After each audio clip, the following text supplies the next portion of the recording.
Terjadi lagi penganiayaan yang dilakukan anak pejabat. Lagi-lagi jagat maya digemparkan dengan kasus penganiayaan yang dilakukan oleh anak-anak pejabat. Diduga pelaku adalah putra dari seorang anggota DPR RI. Setelah sebelumnya kita diramaikan oleh kasus Mario Dendi, kini muncul lagi kasus baru dan yang dianiaya adalah pacarnya sendiri.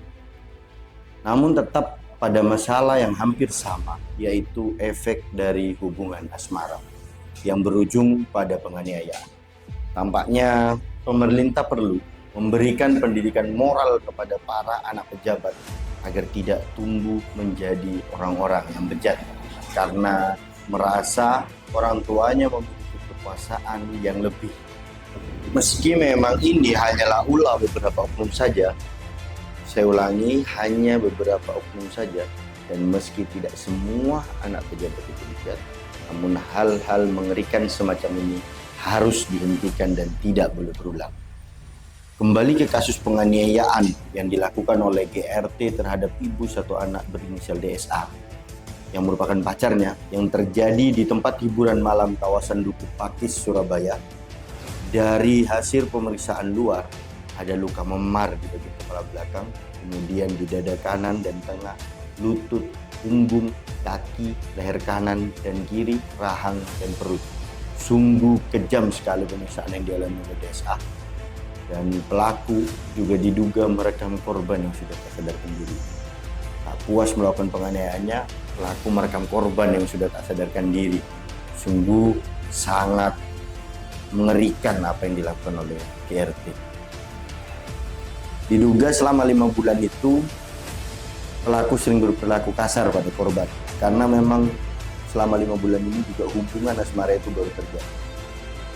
Korban juga sempat mengirim pesan suara kepada keluarga sebelum meninggal, dan pesan itu berisikan suara korban yang masih tidak mengetahui alasan kenapa dia meninggal.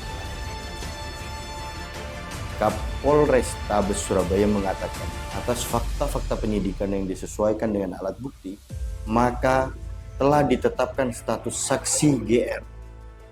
Laki-laki 31 tahun tinggal di Pakuan City, Surabaya, dari saksi menjadi tersangka. GRT dijerat dengan 2 pasal, yakni pasal 351 dan 359 KUHP tentang penganiayaan. Pasal 351 KUHP merupakan pasal yang mengatur tentang penganiayaan. Ayat ketiganya berbunyi, penganiayaan yang mengakibatkan kematian dan dihukum dengan hukuman penjara selama-lamanya 7 tahun.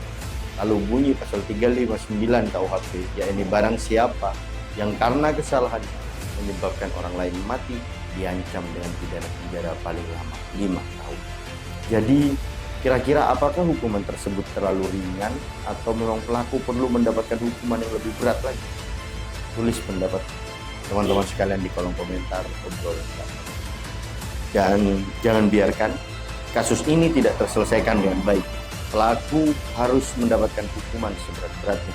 Dan untuk itu perlu kekuatan kita semua untuk terus bersuara dan memviralkan. Kita harus pastikan bahwa hukum tidak hanya tajam kepada rakyat, namun juga tajam pada pejabat atau bahkan pada anak pejabat.